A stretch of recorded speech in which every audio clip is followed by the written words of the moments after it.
Assalamualaikum warahmatullahi wabarakatuh. Welcome back to my channel. Kembali lagi bersama saya Rezukar Fansah, Prodi Pendidikan Agama Islam, Fakultas Tarbiyah dan Keguruan, Universitas Islam Negeri Sultan Toha Saifuddin Jambi. Terus support saya dengan cara like, comment, and subscribe. Pada kesempatan kali ini saya akan berbicara tentang evaluasi hasil pembelajaran. Stay tuned. Baiklah, di sini kita langsung saja memasuki tentang pembahasan evaluasi hasil pembelajaran. Apa itu evaluasi? Evaluasi artinya penilaian terhadap tingkat keberhasilan siswa mencapai tujuan yang telah ditetapkan dalam sebuah program. Padanan kata evaluasi adalah assessment, yang berarti proses penilaian untuk menggambarkan prestasi yang dicapai seorang siswa sesuai dengan kriteria yang telah ditetapkan. Selain kata evaluasi dan assessment, ada pula kata lain yang searti dan relatif lebih masyhur dalam dunia pendidikan, yakni tes, ujian, dan ulangan. Tujuan evaluasi: 1. Mengetahui tingkat kemajuan yang telah dicapai oleh siswa dalam suatu kurun waktu proses belajar tertentu. 2. Mengetahui posisi atau kedudukan seorang siswa dalam kelompok kelasnya. 3. Mengetahui tingkat usaha yang dilakukan siswa dalam belajar. 4. Mengetahui segala upaya siswa dalam mendayagunakan kapasitas kognitifnya atau kemampuan kecerdasan yang dimilikinya untuk keperluan belajar. 5. Mengetahui tingkat daya guna dan hasil menggunakan metode mengajar yang telah digunakan guru dalam proses mengajar belajar. Fungsi evaluasi. A. Fungsi administratif, untuk penyusunan dalam penilaian dan pengisian buku, rapor. B. Fungsi promosi, untuk menetapkan kenaikan atau kelulusan. C. Fungsi diagnostik, untuk mengidentifikasi kesulitan belajar siswa dan merencanakan program remedial, teaching, atau pengajaran perbaikan. D. Sumber data BK, untuk memasok data siswa tertentu yang memerlukan bimbingan dan konseling atau BK. E. Bahan pertimbangan pengembangan pada masa yang akan datang yang meliputi pengembangan kurikulum, metode, dan alat-alat proses belajar mengajar. Ragam-ragam evaluasi. 1. Pre-test dan post-test.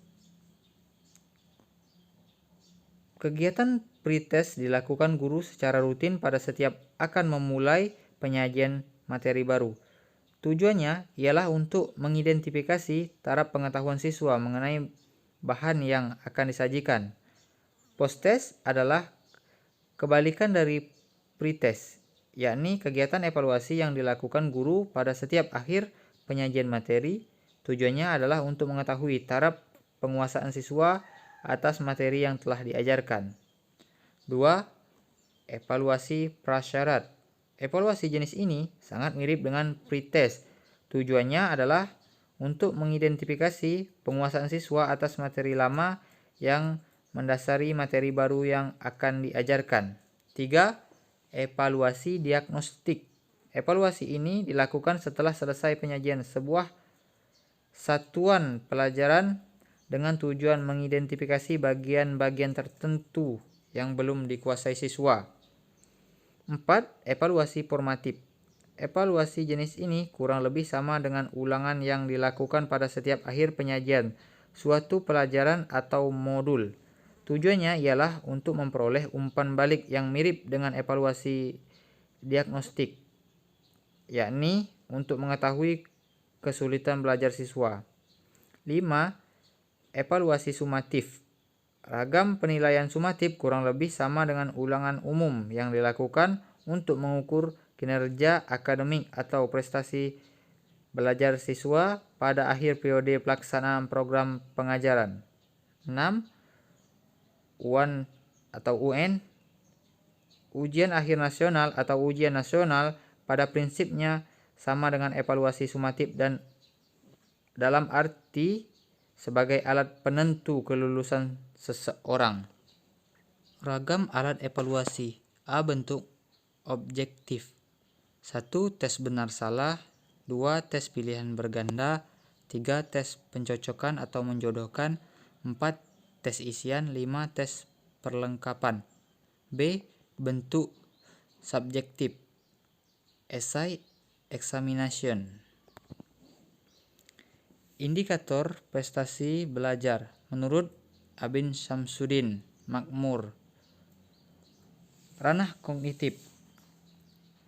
Evaluasi prestasi ranah kognitif mengukur keberhasilan siswa yang berdimensi kognitif atau ranah cipta.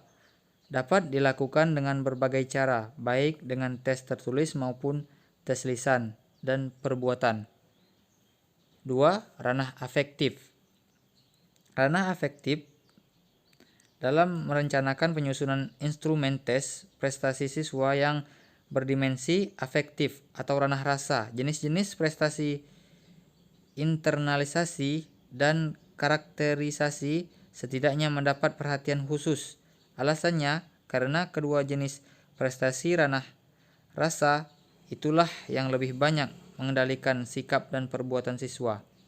3. Ranah psikomotor. Ranah psikomotor cara yang dipandang tepat untuk mengevaluasi keberhasilan belajar yang berdimensi ranah psikomotor atau ranah karsa adalah observasi.